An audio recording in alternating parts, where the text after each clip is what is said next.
likes his cars fast. She likes her shorts short. He likes his badge flashed. That little turd. She likes her store stocked. He likes his guns loaded. And it likes all of them raw. That's perfection. Perfection, Nevada. Small town, big problem. Tremors The Series, coming in 2003 on Sci-Fi. And welcome back to this week's Sons and Shadows cast. We're a podcast that delves into lost, forgotten, and canceled TV series. It's time to remember, relive, and revisit. Let's keep that memory alive. All right, my name is Jeff, and I'm joined by your co-host, Kevin Smith. Right on, Kevin. Thank you again for coming in hot this week. We got the episode. We're covering Tremors the Series. We're returning to Perfection, Nevada. And as the tagline suggests for the show, it's a little town with lots of big problems. Not only is El Blanco, the resident Aboriginal graboid, still cruising the valley, but other problems keep popping up. It's a nexus for all sorts of crazy, but we have Burt Gummer and a fun cast to protect the town and the entertainment going. But that's not all. We're actually joined by a very special guest this time around. We have with us accomplished writer, director, and executive producer. His credits include Short Circuits 1 and 2, Batteries Not Included, Tremors 1 through 4, and the television series, and a lot more. He is a co-founder of Stampede Entertainment. We have S.S. Wilson with us today. Thank you so much for joining us, and how are you doing this evening? I'm doing well, thank you. Happy to be here. All right, thank you. Now, as we're covering the Tremors, the television series, do you remember how that came about? What was like the pitch and the idea you originally had with your partners? I was reading the Seeking Perfections book, and it mentioned ideas like Bigfoot and whatnot. Yes. Well, it happened in two stages. We always thought Tremors was a good idea for a series, and we did a great deal of work developing a pitch, and we pitched it to a number of places in Hollywood and washed out. Nobody wanted it. So we put it up on the shelf and walked away and moved on to other things. And then for us, very much out of the blue, Sci-Fi came to us and said, "Hey, what about a Tremor series?" And we said, "Gosh, what a great idea." So we grabbed out all the old drawings that we already had and began working with them to develop it. Awesome. And then, so when I was reading the Seeking Perfections book, it mentioned there's ideas like Bigfoot. So is this ultimately the concept you were able to deliver? Yeah, we didn't get Bigfoot or anything like that, but were you able to mostly get what you wanted to out of the television show, or did it diverge in development? Well, you know, television is difficult, and we had been told this many times by people with more experience than us. Oh man, you're gonna go crazy trying to do TV. And so the difficulty began with a budget. We had I don't remember the numbers, I'm not very good with numbers, but we had a fairly low amount per episode that we could spend. And then then Sci-Fi, in their wisdom, insisted that we shoot in Mexico. I have nothing against Mexico, but New Mexico was courting us as well. And they said, no, we don't save as much in New Mexico. Let's go to Mexico. In the end, getting material back and forth, and actors, guns, for God's sake, back and forth across the border was just a nightmare. So I can't believe we saved any money by being down there. So I'm ramblingly getting to your question. So we had a number of ideas to get going. We had our first 2 or 3 episodes fairly well worked out. And of course, in television, you can't possibly write everything yourself. And so we quickly put together a staff of writers that came from all over the map in television, who had credits that we felt, were close to what we needed. And then they would pitch us ideas, and we would select among those. And then those writers would go off and write their ideas. And that, to our surprise, at the outset was really rough going, because everybody thinks Tremors is a farce. Oh. And it isn't really a farce. So we had a writer come in and say, "Hey, here's one. Jody and Nancy are in the store and they're blind drunk. And it's so funny." And we said, "Well, no, Jody doesn't drink at all. We're sure." "Really? It's so funny." And we go, "No, it isn't." Oh. So and these, don't get me wrong, these are seasoned writers, but what we learned was that everybody kind of thinks they know what Tremors is, and it takes a lot of back and forth to get there. And they wrote some brilliant episodes by the end. That same person wrote Little Paranoia Among Friends, which is a wonderful episode. Right. Burt and God help me out. What's the character's name? Burt and the other guy. Tyler? Tyler, thank you. Go off to the little town that's even crazier than perfection. Oh yeah, the So, alien, yeah. yeah. So, so we got there, but it was like pulling teeth at the beginning. Brett and I were rewriting people, and they're feeling bad because they don't want to be rewritten. And then going back to your believe it or not, the core of the question, we had many discussions about what this was, and we at first said, well, it shouldn't be Monster of the Week. It shouldn't just be every time we start an episode, it's a different monster. In reality, we found ourselves sort of pushed inevitably in that direction. We did our show about ass blasters, and we did our show about El Blanco, and very quickly you're looking at a season. You got 12 more episodes to do, and you're going, oh man. And so it was in that process that we came up with Project 412 and the idea of the DNA busting drug or contaminant, and made our peace with the fact that, yeah, probably we're going to have to do that. We did Shriekers. We really tried to mine what material we had, but anyway, that's how we backed into it. And had we gotten another season, we probably would have figured out how to do Bigfoot, but it would have had to have been our version of that, because Brent and I always feel that if we steal something, we ought to remake it in our image. Yeah, that's a really good point. You're talking about that just reminds me of like all the studios and the properties that we've seen throughout the years, not just with Tremors, but with like Hellraiser, where New Line Dimension tells Clive Barker, we know how to do your story better than you, so you can go ahead and leave. That's what they told us at the end too. I guess we'll get to that part of the story. Kevin, did you have a question? I was just going to say that on almost every single episode, we've mentioned studios doing something like that, or someone knowing a property better than its creators, and it turns out to be not anything of the creation or the creator's original vision. Like we were talking about with season 3 of Ash versus Evil Dead. Same thing. We know how to do it better, so they fired the showrunner. Yep. Then they went to season 3, and then they accused everybody of piracy and low ratings, and that was enough of that. Yes, unfortunately, in Hollywood, that's a very common story.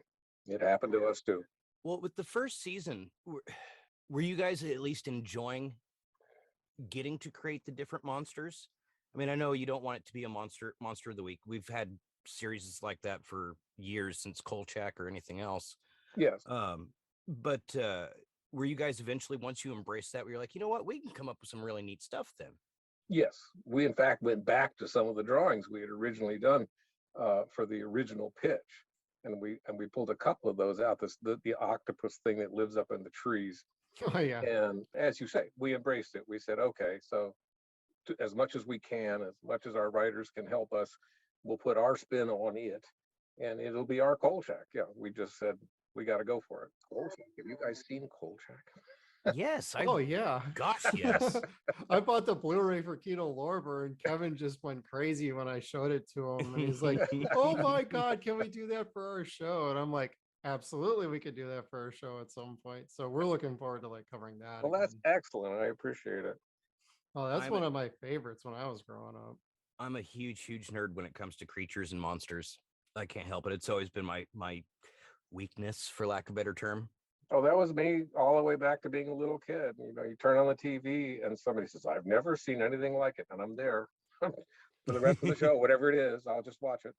Well, that's why Tremors hit perfect for me. I love like the monster movies as a kid, but it was like in '89 when the first one came out. I think I got that right. '89. 1990, actually. Oh, okay.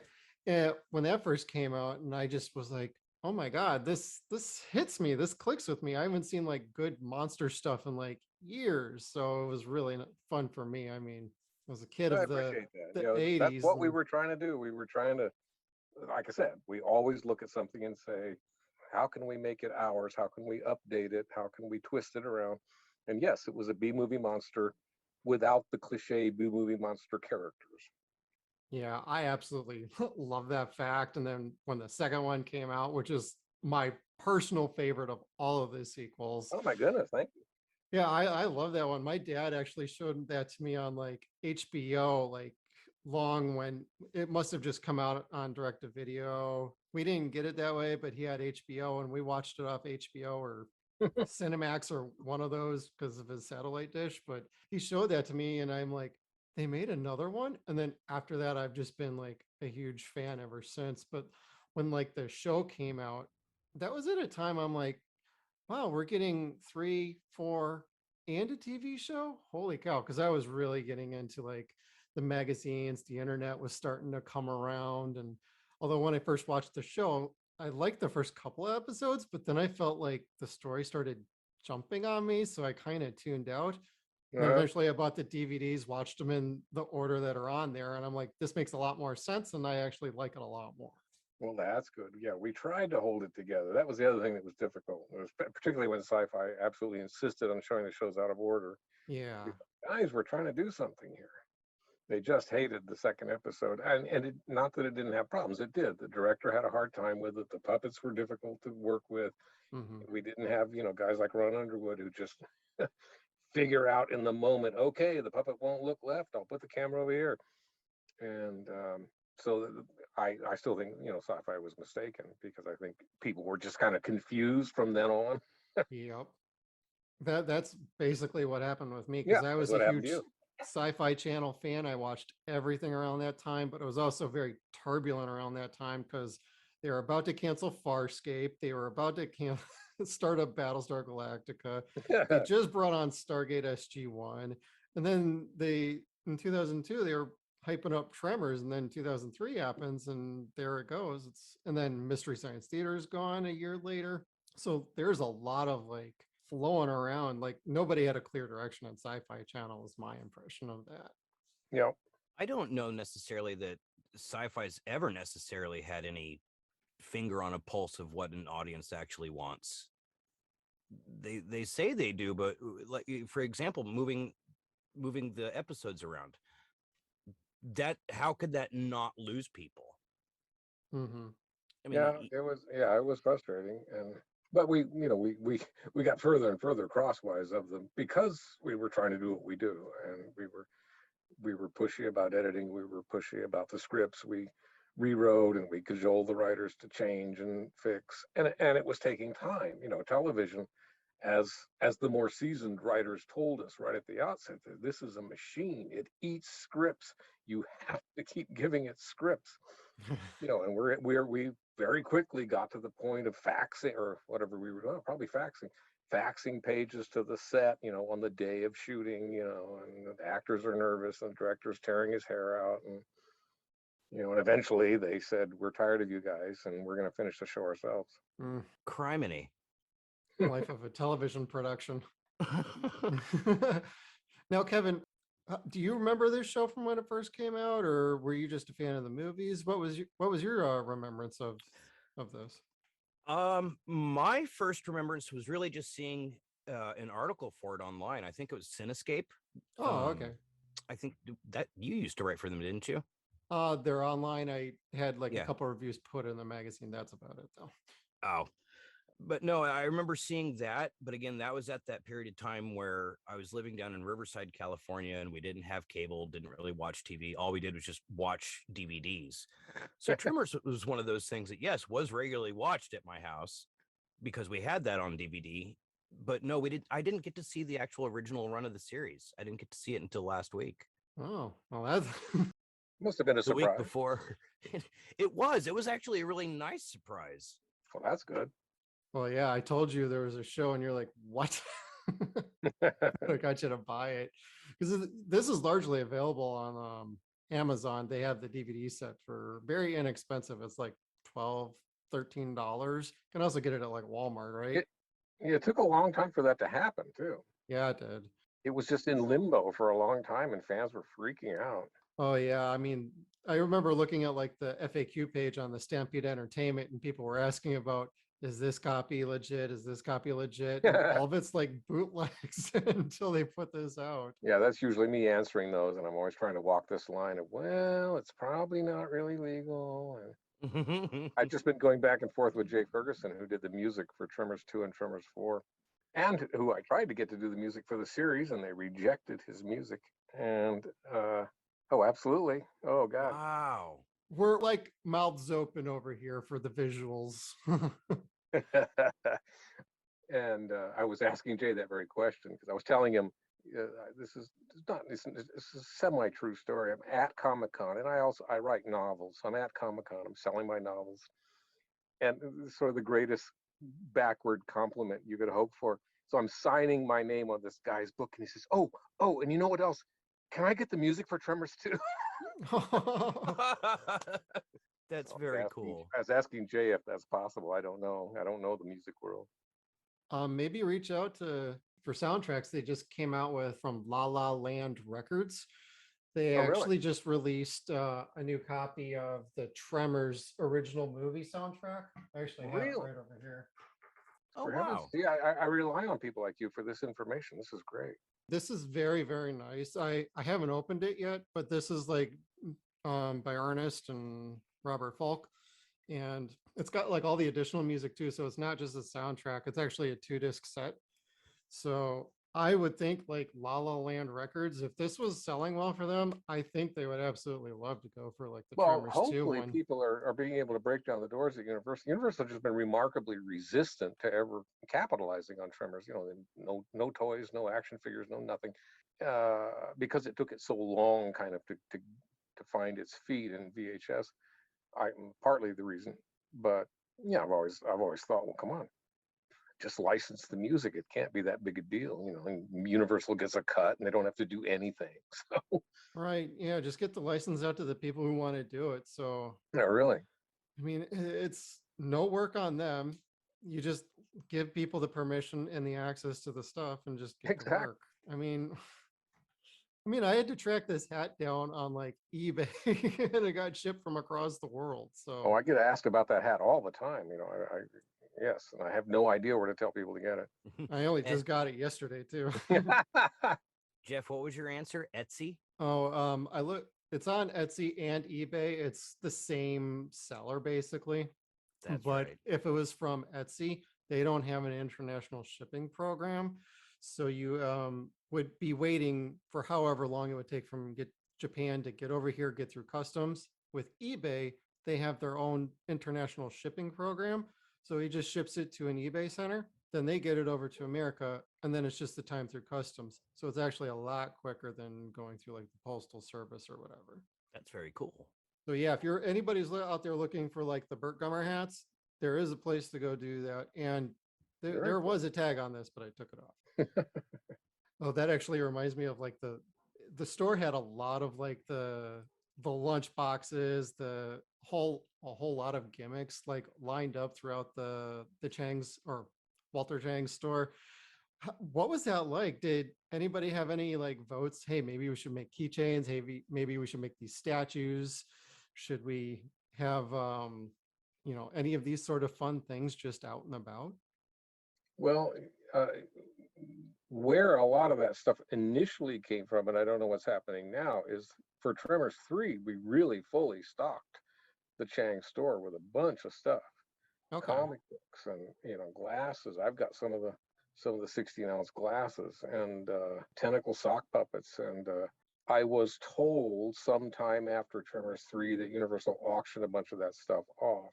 Oh, But I don't really follow this. yeah. You move on, you work on something else, and the fans are the ones who often come to me and say, "Hey, do you know you can get this?" And so but there was a lot of stuff. There was a whole store worth of stuff that's semi legit. That stuff. I love looking at all that stuff. Whenever you were in the episode and like, everybody was like, I forgot what his name was. The guy who came from Wisconsin. His name escapes me as we're talking about the show, but he was starting Larry? to reorganize Larry. He was reorganizing everything, getting it all Oh, in yes. order after being an assistant manager for Walmart. And I just thought that was completely hilarious that he was Yeah, Larry doing was a such a good fun character. He was one of those things that took off. To see, that was something that a writer pitched us, and we said, Mhm. okay, yes, we need to expand our character base. We hope to get to other seasons. Yeah, and Larry kind of took off, which was great. Yeah, Larry was a good favorite of mine. His optimism was fantastic. Yes, it was a fun aspect of his character. Yeah. Although, question, and I don't know if you get asked this one a lot. I'm sure you do. The very end of the last episode, the Invisibat's watching him. Were you guys intending to have the Invisibat be like just have more of a presence in the next season? Or was that just kind of one of those things where you're like, see you next time? Or Well, the show just sort of ends, it goes off a cliff for us, because by that point I wasn't on the show. oh, We were barred from the editing room, and we were overseeing scripts still. When I say we, so my partner finished the last 4 episodes with the staff. Here's the other thing that happened on the show that you may not know. Universal announces we want Tremors 4. We must have Tremors 4. And we said, great, we will write you Tremors 4, no problem. And they said, no, we need it before the series is over. And we said, seriously, you won't wait 5 weeks to finish the series so that Michael Gross doesn't have to be pulled out of the series to be in Tremors 4. Right. And they said, no, we won't wait. wow. If you've ever wondered why Burt is not in some of those episodes. So by then, I was in pre-production with Michael on Tremors 4, and Brent was frantically trying to hold the show together by himself. Oh. So I'm not even sure I've seen the Invisibat episode. I thought I finally watched them all, but it doesn't ring a bell. So there may have been a plan afoot. But see, we thought we were going to get picked up too. Sci-Fi kept saying, you're doing okay, your numbers are right on the line. And then after the very last episode, we're literally we're at our wrap party, and the word comes out, no, guys, sorry, you're not coming back. Wow. The quality was Literally there. sitting having, martinis with the whole cast and crew. Wow. Yeah, we have a lot of good horror stories about Tremors the Series. Wow. Gosh, I joke all the time and rant and rave about studios putting their fingers in things, but that's just sickening to hear. Yeah, it was pretty, I've never quite understood why we got so how we got so crosswise of them. We got crosswise of the showrunner, and particularly crosswise of the lady running Sci-Fi at the time. And she was the one who overruled Jay's music and picked music that I personally feel is not good at all for the series. And because Jay, actually, all the music Jay wrote for the series as the test tracks is in Tremors 4, every bit of it. Oh, wow. That's a great soundtrack on that Any one too. of those songs could have been the Tremors series theme. Yeah. And it was thrown out. The first theme she had recorded was so bad that everybody just stood up and said, you cannot possibly do this. So she backed down, hired somebody else, and they did the theme that you hear now. Wow. I would have. I told you. Man, I love the stuff from the second one. I would have thought like pick something from that or the third one at least, because seriously. the fourth one then hadn't come out yet. So basically, and even to date, they just use the franchise as a quick cash grab for nothing then, or basically something to try to get a quick cash grab with them putting as little effort as possible. Yeah, well, and this isn't purely Universal's doing. I mean, it is, but Brent and I were actually sort of in the room when marketing took over Hollywood. This was about 10 or 15 years ago. We were writing a script at Disney, and we'd been hired by a very powerful executive who had been at several different studios, and she installed us at Disney and said, I want you to do this script, because she knew us. And we were writing away on the script, and this never got made. You've never heard of it. And and we get a call. So, by the way, that powerful lady that hired you has been fired and replaced by the head of marketing. This was the first time we ever heard, oh, wait a minute, there aren't going to be production executives anymore who in theory, know the history of movies, know the marketplace, or not, sorry, not the marketplace, know the history of movies, like the guy who picked Tremors all those years ago, Jim Jacks at Universal. This guy was a movie nut. He knew everything about movies. He had an enormous film collection. He's the guy who brought Jackie Chan to America and said, this is going to work. Trust me on this. And he read Tremors and said, oh my God, it's a B-movie monster movie, but it's totally different. I love it. And he was just screaming at people, you got to do Tremors, you got to do Tremors. Well, so that just went completely on away, and marketing makes their decisions based on the marketplace and the notoriety of a particular property in the marketplace, which is why you see so many movies based on books, based on, graphic novels, based on other movies, remake number 12 of the same movie. And that we were literally, as I said, I'm being facetious to a degree, but we were literally sitting in the room. They came and said, the head of marketing has replaced the lady who hired you. And by the way, your script is dead. And because it wasn't based on anything, it was original. So they said, we're not making originals, screw that. So we finished our last draft and they paid us and we walked away. That's another story. So, a similar thing has happened to Tremors, and it happened on Tremors 5, when they said, hey, we're going to make Tremors 5 and you've already written a script for it. And we said, yeah, we did. They slowed down after Tremors 4, because Tremors 4, it was a gamble. It was a weird thing. It was a Western. And I will not take all the blame for it, because when Tremors 4 came out, Walmart, the biggest marketer of DVDs in the world, suddenly said, you know what, we're not going to do direct video anymore. We're only going to sell movies that have an ad campaign out in the marketplace. And Universal's going, well, the whole point of DVDs is we don't do an ad campaign. Right. So suddenly Walmart's not a buyer. The movie doesn't perform nearly as well as they expected.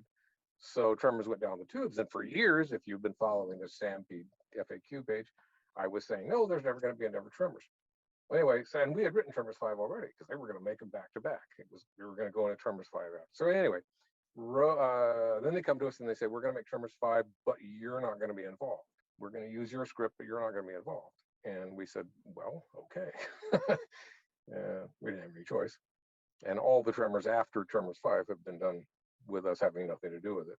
And it is what Kevin said. I mean, they've done their math. If they spend X amount of dollars and put Tremors on the title, they will make money, as long as they don't spend more than X amount of dollars. So, it's the reality of the marketplace. And literally, it doesn't matter. As a marketing guy told me, I thought it was a compliment back in the day when they were begging us to make Tremors 2. A marketing guy said to me, come on, man, you guys got to do this. We could sell an empty box called Tremors. Sure enough. I love that line. I've seen it before, like interviews and stuff from you. One of my quotes when I get on my rants. But it's true. I mean, that part is actually true. It is.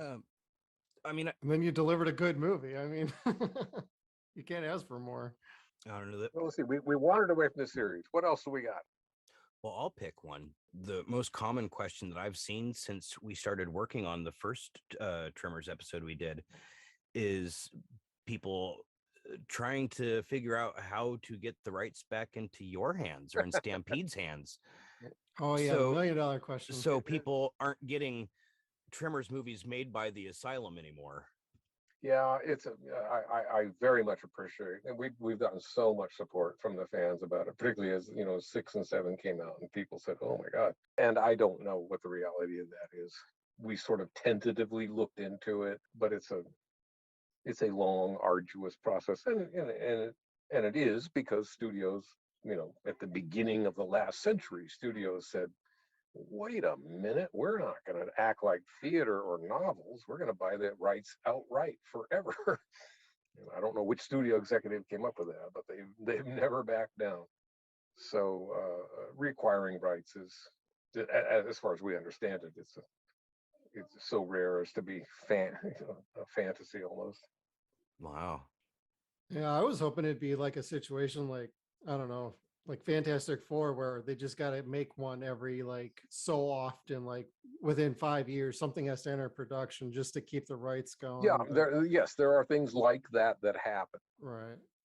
And I'm not nearly up on what they are or what it would have to be. But, as Kevin points out, basically, as far as Universal is concerned, it's a cash machine. All they got to do is put in the money and pull out a DVD and keep going. I didn't even do that for Kevin Bacon with his attempt to jumpstart a show. Well, I don't understand how that didn't happen either. Just with his name being on it, you'd figure that that would intrigue somebody to say, hey, let's do that. Well, whoever financed it, did say let's do that. I don't know what happened though. I never saw it. So Apparently people who have seen it, and not very many people have, somebody who had advised they had seen bits and pieces of it, not the like 3-minute trailer that you can find Right. on some website, and they said it's not very good. There's a reason why they passed on it, and it wasn't any knock on like Kevin Bacon. It was just something about the 38 minutes that they shot and edited together for a pilot. Just it wasn't good, well, and nobody was like happy to jump on that. And for my own research, looking at that particular show, like Kevin wanted you guys involved, and somebody just said no immediately. And he's like, well, okay, I wanted to get the band back together. no, I've never seen that. I can tell you from our side, our agent approached them as soon as they said they were going to make it and said, hey, don't you want to talk to the creators? And they said, absolutely not. Wow. Hey guys, we're all still alive. What's going on? Yeah, right. Good grief. So I have no idea whether Kevin had anything to do with that or not. I think the world of Kevin. He was brilliant to begin with, and he was so fantastic. And he was even good to us on Tremors 2. I mean, he met with us and he talked with us a long time about Tremors 2. And he was in a difficult place in his career, and he was very disappointed in Tremors. I mean, come on, it didn't do well. For the star, that's really hard. And he said to us, and I totally get this. He said, well, guys, because we're begging him. I don't think we said to him what the reality was, which was it was a feature if he was in it. It was direct to video if he wasn't.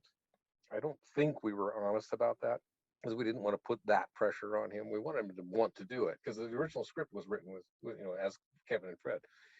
And I just remember he's kind of struggling and sitting across from us in this place in New York. And he says, well, guys, you know what? When people talk to me about Tremors, they don't say you're just so great. They say those monsters are so cool. It's like the Friday the 13th argument. Oh, we only like that because of you dying a miserable death. But I've always understood where he was. He was doing this rubber monster movie, and he's had a couple of pictures now not do super well, and it's actually really nice that he's come all the way around at the 30th anniversary of Tremors, because he dissed the movie for a long time, and on the 30th anniversary he sent a wonderful video to the audience at the big little festival we held up in Lone Pine where we shot the movie. And That's Kevin right. sent a wonderful video that we played for the crowd there. That's very cool. When you guys write each of the movie and then even into the series, where do you guys get the ideas for Burt's different guns? Some of the artillery you guys are using, I'm like, oh shit, I know what that is. Oh god damn. That's wicked. I love it too. Like the Barrett, for example. As soon as he pulled that out and I saw the barrel, I went, oh shit. It's the Barrett, absolutely. Yeah, it's funny. I don't know if the Barrett was available when we did Tremors 3. It probably was, but I knew I wanted, or Tremors 2, I'm sorry, Tremors 2, I knew I wanted a 50 cal. I'm sort of the resident Stampede gun guy. But then when you get into pre-production, we've always been blessed on all 4 of the movies we did, with just crackerjack crew people. And Tremors 4, for example, had one of the best armorers in the business. And Tremors, but on all the shows, I mean, they will start to, pitch too. I mean, God, the guy who did Tremors 1, the guy who built that gun wall, all it said in the script was there's a wall of guns. He had to find all of them and put them up there. So we get input from the crew, and then I have my own. I do have, at Tremors 5, I had written a minigun in because I was frustrated that nobody's ever done a minigun properly. And they still haven't, but no, nobody's done that right. You mean as far as having it mounted and not being able to shoot it with your arms? No, not even. Well, yes, that too. No, but the sound it makes, it's absolutely bizarre. Every time you see a minigun, it makes a machine gun sound, and that's not what it sounds like. It sounds like just something from outer space. It's just 6,000 rounds a minute. Womp. It's just such a weird. No Jeez. one's ever done it. The look on Mr. Gross's face at the end of part 4, where he's turning the crank on that Gatling gun, that was the most. Oh, Kevin, you nailed that. That was the most sincere smile I've ever seen. Oh, Michael and I had a ball circling around back to that character. Oh, I could imagine. Like I couldn't imagine anyone firing a minigun and not smiling.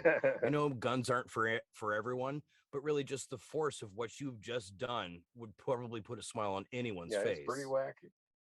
That would have been great to see, though. The punt gun made me laugh. That one I really enjoyed. Yeah, that was one of the crew outdid me. I had researched it, and I said, this is what punt guns are like. This is how big they usually are. And they said, well, how about this one? It's like twice as big. They built that from scratch. I said, okay. I mean, it is. Oh, the size of it. I was just like, oh, there were probably technically punt guns almost that big. That was the biggest damn thing I had ever seen. And I'm kind of a history guy. With my dad loves guns and loves history too, and I get into it too. And I just saw that, and I'm like, Dad, do you think that's legit? And he just was like, I'm not quite sure. That is the fun thing when the fans go out and go, son of a gun, it really does exist. Yeah. Some of those where I found out that they did exist, I'd be like, oh God, that's much bigger than I am. I can't shoot that. That thing's longer and taller than the me. 8 gauge, for example. Like I weigh 150 pounds, probably not a good person to shoot an 8 gauge. Probably not. Would probably be a fun story afterwards, but no. And a bruised shoulder. Yeah, bruised shoulder. So my arm was just hanging there, right? Now, when you were going through this show, was the same process the same with the armor and the guns you were picking out? with the caveat that it was a nightmare getting the guns into Mexico. I didn't even want to hear the stories. There was a story that I just wanted to go just turn my head to the wall and say, don't tell me, about crew members trying to smuggle stuff in, because they would have ended up in prison forever in Mexico. And I don't even know if that's 100% true. I don't completely disbelieve it, because I also got the stories that I know were true about the guy in a certain office in a certain place who was only there on Thursdays, who had to be bribed to get the gun, to get permit to bring the. This is what I mean about shooting in Mexico. I mean, it was endless stuff like that. You know, it was driving by dead horses to get to the set, and even trying to put up, crew members in places that, that weren't up to snuff. Because Tremors is always, perfection is always far from something. So we were kind of near where they shot Titanic. They built that big facility down there to shoot Titanic right on the water. We were a ways, well, we were pretty far from that, but we're still out in the middle of nowhere, So anyway, yes, it was frustrating. Ultimately, we got everything, we needed for Michael's character down there. Once it was down there, we were okay. We had it was funny, the one we had trouble with, there was a completely fake aluminum Barrett, because it was so hard to carry the doggone thing around. It's so heavy. And so a lot of the time Michael is handing one, it literally has no moving parts. And we could not get this across customs. Or, no, you can't bring this in. But it's not a gun. It's a piece of aluminum. No, can't do it. I don't remember how they did it. They finally did. Break it down, put it into 5 or 6 different duffel bags. The stories I didn't want to hear, Television production. Now you had, was Greg Nicotero and the KMB guys? I saw they were credited. Were they down there? His team was down there. Greg was probably down there off and on. I was mostly in Los Angeles. I went to Mexico twice in the whole shoot. Okay. Because our staff was in Los Angeles, so I was working with the writers. That was, that's your job as the show creator. You got to create the material. You don't really go hang out on the set as much as Brent and I wanted to, especially to yell at the directors when they would get things wrong. Greg was probably down there part of the time. Certainly his team was down there, because there were monsters in every show. God, they built some great monsters. The water shrimp monster, just amazing. Not well shot. I don't know if you've ever seen a still of the thing. I don't know why the director chose not to show what an awesome full-scale puppet. And when we look at all the footage, we went, so there's no shot of it. Nope, this is all the footage we have. Oh. Yep, there's no shot in there. Gotta see that thing. It might be on the Stampede site, but it is. Yeah, it was just awesome. Yeah. Greg and his team did an amazing job. I did get to see it, and it was pretty wonderful. It was a giant crustacean, and it had the eyes poking out, which I think you only got to see a brief flash of at the beginning of that episode. Yeah, there's 2 or 3 frames of Yeah. it in there. That's why I missed it. Then I was probably trying to write a note down as I was watching And it. it was exactly as Mr. Wilson said. It was just a flash and it was gone. And the rest of the time you see either red bubbles or, the gentleman screaming. Yeah, but to complete that question, yeah, Greg was very involved. His team was very involved. They did, El Blanco. El Blanco tentacles. It was a huge amount of work. El Blanco looked great. Oh, and you were also asking about Michael. Yeah, Michael moved into an executive producer position as the show developed. And if you watch a lot of TV, you realize it's kind of a normal flow of events. One of our directors moved into that position because you're kind of handing out credits instead of money, partly, but also because they have more creative input. But by this time, Michael owns the character, in spades, right? Right. Michael knows Burt as well as anybody, or better than anybody. So with each successive project, Michael would bring more and more to the character because he was doing his own independent research and coming up with his own ideas. As far as different directions to take Burt into?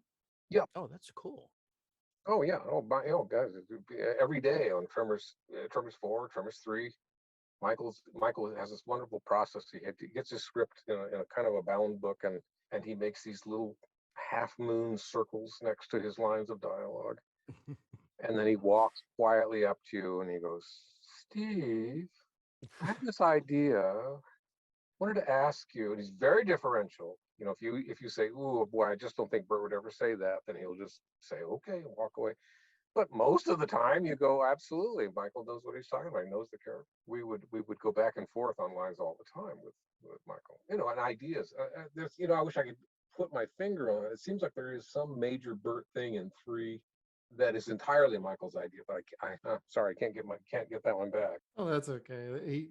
He was great. Like you said, he really dialed in that character. If it wasn't for him, I don't even know if I even want to watch the remaining sequels after I got through the one known as 5. I still haven't watched the 7th one all the way through. Well, yeah, I I understand. Certainly I haven't. And it was an interesting situation, but Michael was in a very difficult spot. Right. On the one hand, Universal is saying, "No, we're not going to have these guys work on the movie anymore. We don't want them involved." And one side of the equation would be, "Ooh, well, Michael should tell them, haha, I won't do it without those people." But it's his character, it's his character. So you're saying to Michael, "Well, no, you can't do Burt anymore because they won't hire me." Well, I don't buy that. So, I think, it is his character. It is kind of funny that he's done 7 movies as the same guy. It's very incredible. That's more than some MCU characters. Yeah, right? That's the multiverse right here, is the Tremor multiverse 1 through 7 of their show. That would have been great.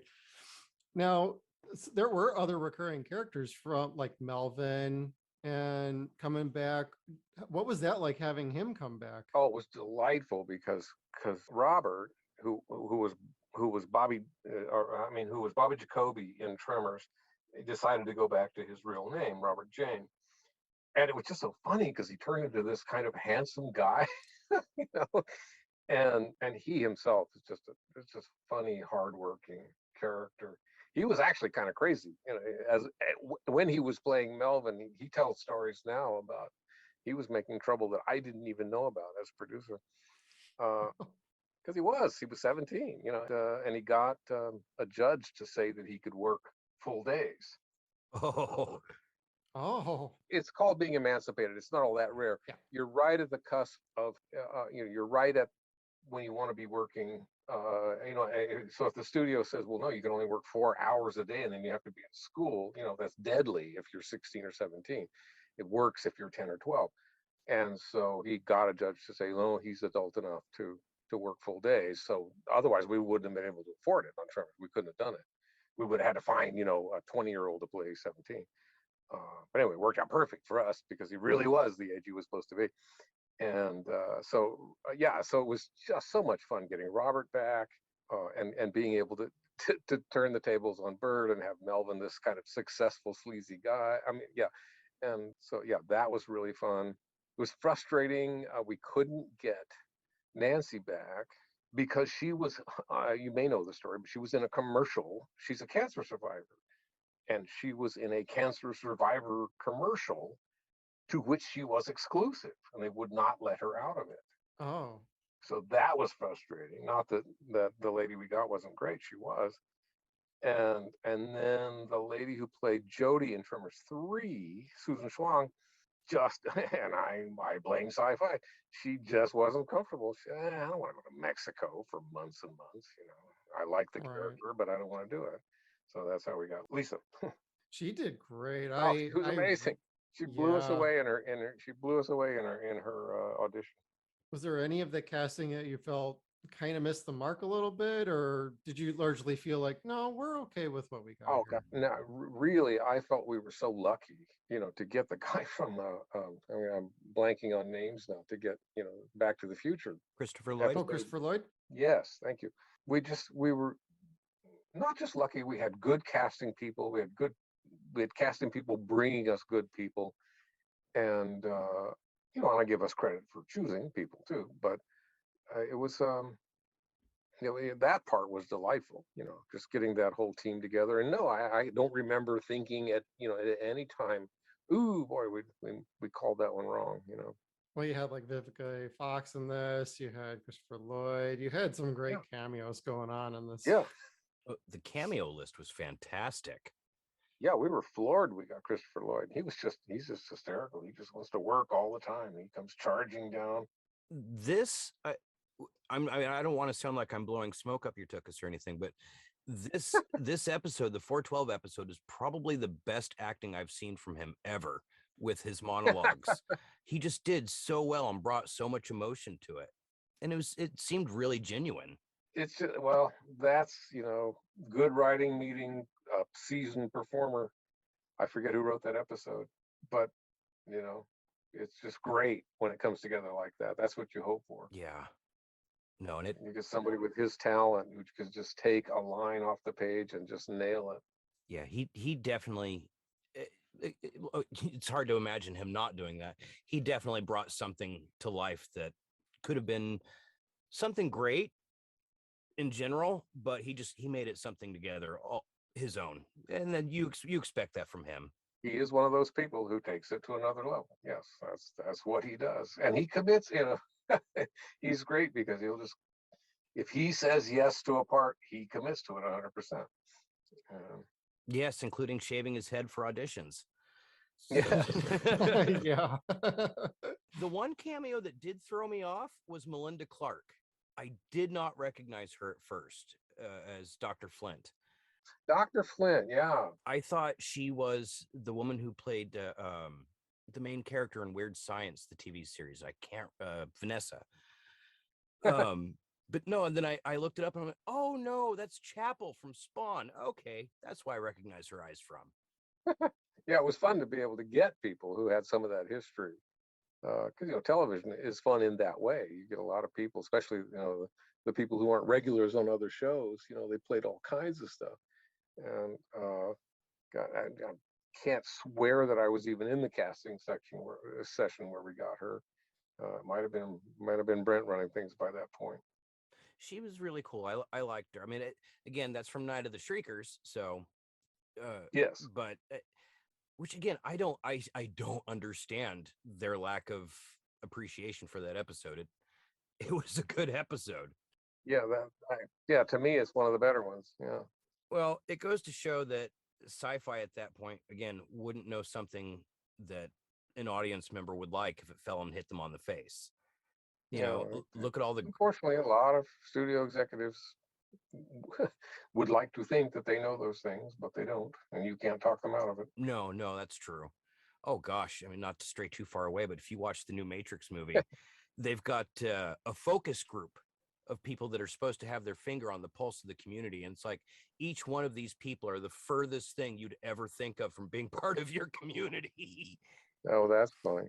Yeah, and that's who decides what the product will eventually become, is this little focus group. It was very meta. It was kind of weird and awkward. But no, as far as your guys' group went, Stampede kept everything in a wonderful continuity. Were you least tried your best. That was well, it was very important to us. I'm the super fan. I'm the guy that, like, here, I'll take you away. I'll challenge you. So I'm a little tiny kid, right? And I go into my little theater in Norman, Oklahoma, and I watch a movie called War of the Colossal Beast. Mm-hmm. And I realize, oh my God, this is a sequel to The Amazing Colossal Man. And the whole idea of a sequel was entirely foreign to me. And I've never gotten over that kind of thing. And the minute we realized with Tremors 2, well, really with Tremors 3, with Tremors 2, we thought, they may even have said with Tremors 2 they weren't going to do anymore. And they kept changing their minds. And the minute I began to see that we had, a franchise rather than a one-off, that little kid came back and said, "Oh, you can't blow this. You got to make it all fit together." Not just me. I mean, Ron, Brent, Nancy, everybody at Stampede, we all agreed, try to make it all consistent because it's so cool when you do that. It is. And Jeff and I were talking on the last episode, the Tremors quadrilogy, and now again, now that I've seen the series, it fits more consistently than most other horror franchises that I've seen within the last 30, 40 years. Bad. The fans have caught us on a few things, and the series in particular was hard to keep it all juggling. But yes, not too bad, and thank you. Because I mean, there's other franchises where it's you really have to make up how they got from point A to point B. So, and you guys don't really leave much to the imagination, and that was really fantastic. I will always say this is true, but even just an individual script, if you can answer the question, why a character did what he or she did, and you believe it, you're always better off than, well, why did she go out in the woods by herself when someone told her there was a werewolf, So because the werewolf might have been the other way, you don't know. maybe he was in the back there somewhere. That just reminds me of that TV commercial. I've seen it in movie theaters, but it's like the teenage kids run into this woodshed filled with chainsaws, and the psycho killer comes up from behind them, and they're just like, why don't we just run into the house or run off this? They're like, no, we're safe here in this chainsaw. That nails it, absolutely. Now, notwithstanding Sci-Fi Channel and Universal, how do you view the TV series with the legacy of the Tremors franchise as a whole? And to be honest, some of the episodes are pretty loosey-goosey to me. And it's hard to separate the experience of doing it from the show. I try to do that, In fact, I have an episode of my own, my Tremors Lost Tapes coming up, where I talk about our absolute worst night in production, that I don't think most people will understand why it was the worst night, because they see this movie and they go, "Oh, that was pretty cool," It was just nice. This is when the car was sinking in the dirt and nothing would work.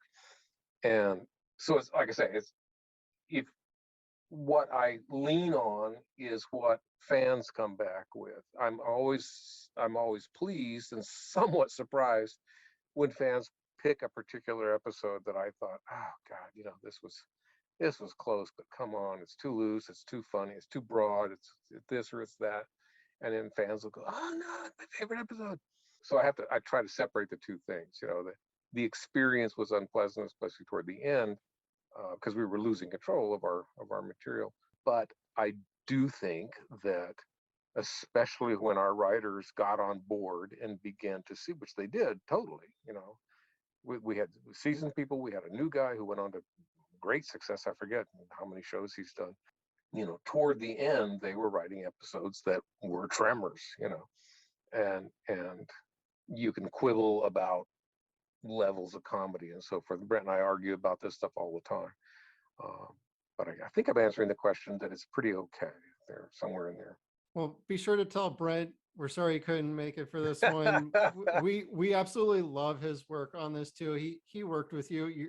You're writing partners, basically. Yeah, it's correct? funny what he said finally. He said, "Oh God, I would just be so negative. These guys don't want to hear all my negative."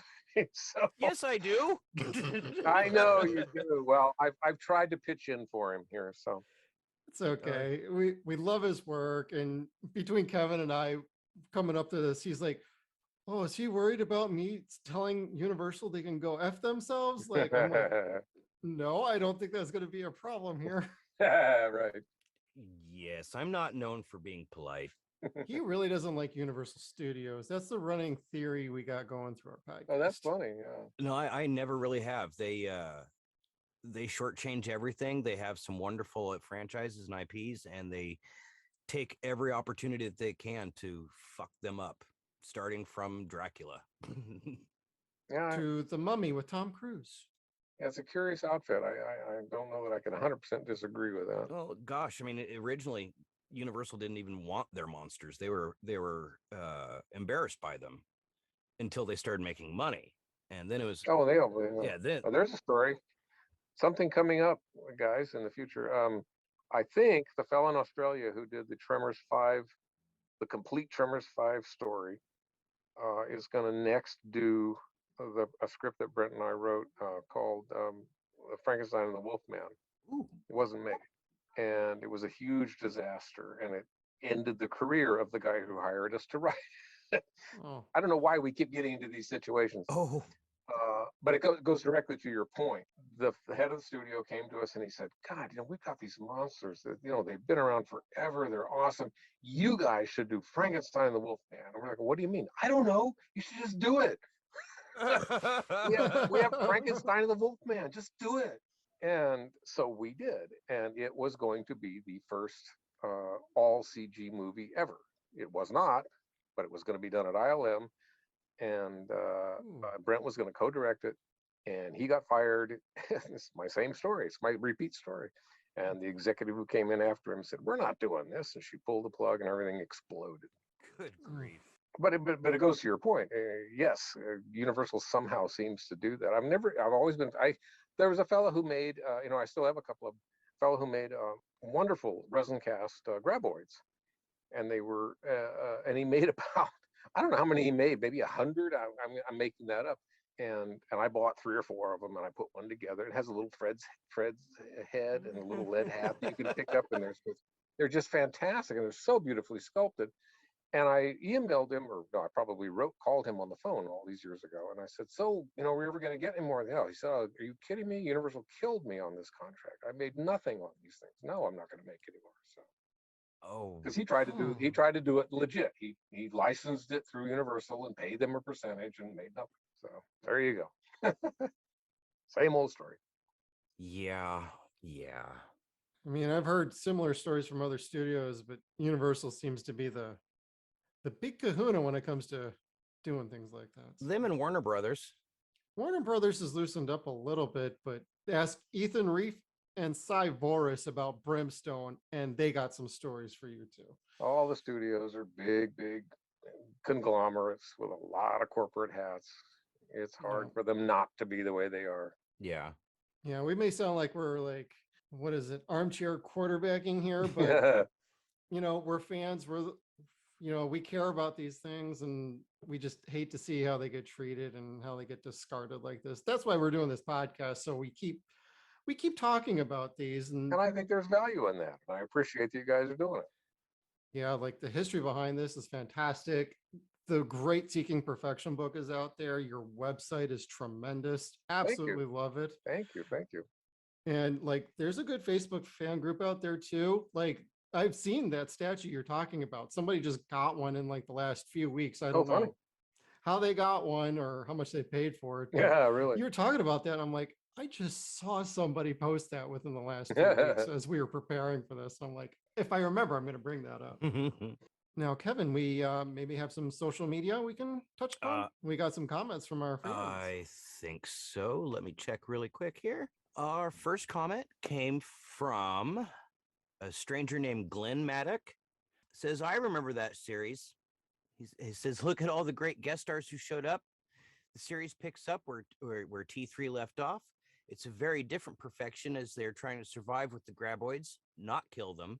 Also mentions the book Seeking Perfection has a great episode guide for the series that makes it much more fun to watch. I don't doubt that. I did try watching it in the order that Sci-Fi released it in, and I was too confused to get past the third. And I told you to stop doing that. That's when I stopped.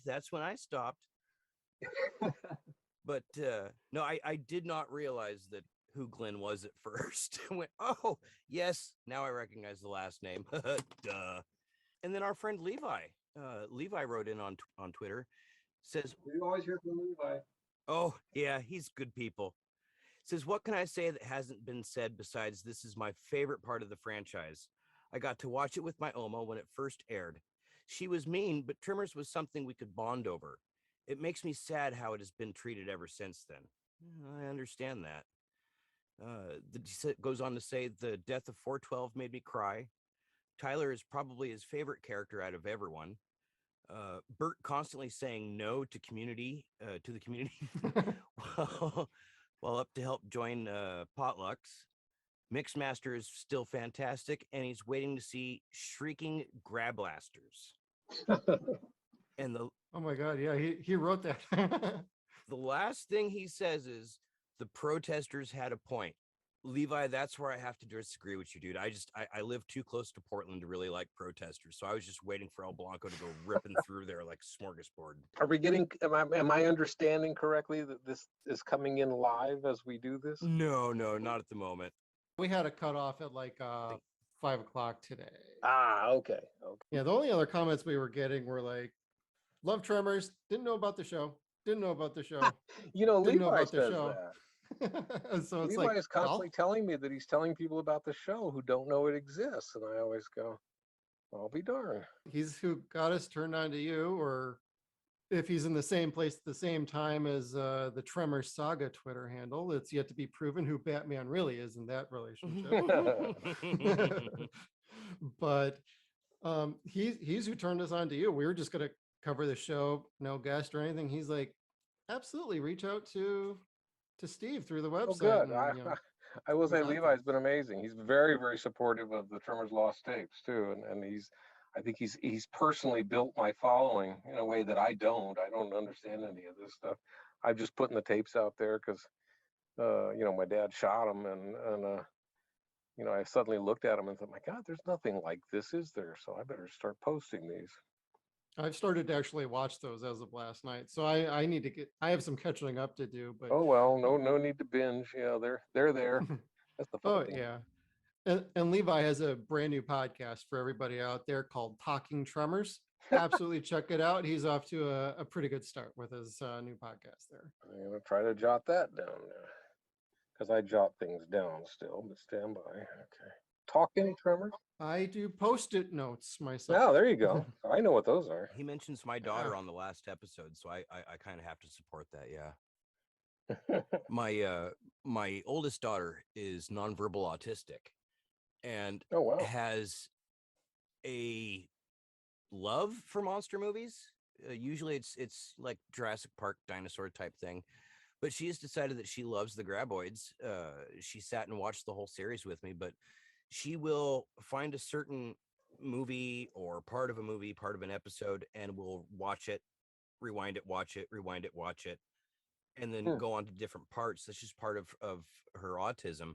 But she loves the scene where the doctor's wife gets sucked into the ground in the car. Oh God. My daughter's 6. The first time I got it on video and I sent it to Levi, and I sent it to you too, I think, Jeff. She started hitting her head a little bit and crying, and I had to explain to her, hey, baby, it's okay. It's just a movie. It's not real. And since that point, for the last week and a half, 2 weeks, she's watching it all the time.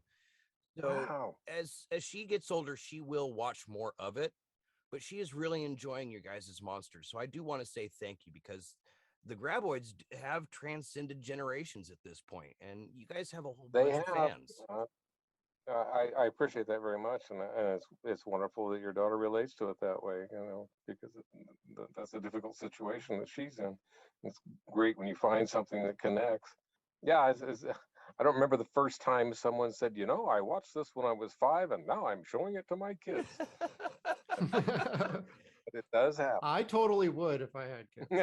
I saw it when I was 10, and now I'm showing it to my 6-year-old. And now you're showing it to your kids. There you go. I think I was 10 or 11, something like that. Or were you really? No, I'm kidding. All right. And we're getting close to the end of our podcast here. Do you have any projects you'd like to talk about coming up or promote your book? And then where can people find you if they want to get in touch with you? Well, thank you. Well, there's let's see, what is there good? There's SS Wilson at Amazon. I encourage everybody to buy the books and short stories. My running joke is, if 2 million people buy one of the books, Hollywood will make a movie. And I am going to put out, and I keep saying this too. Oh, thank you very much. Wow. Cool. This is going to be part of our giveaway. I have a copy for myself that I just started the other night. That's great. Yeah, that story I started when I was in high school, and then I didn't finish it until until whenever I finished it. And I want Robert Downey to play Tucker. He would be perfect, but haven't been able to get to him. So there's the books, there's the short stories. I've been expanding the short stories lately.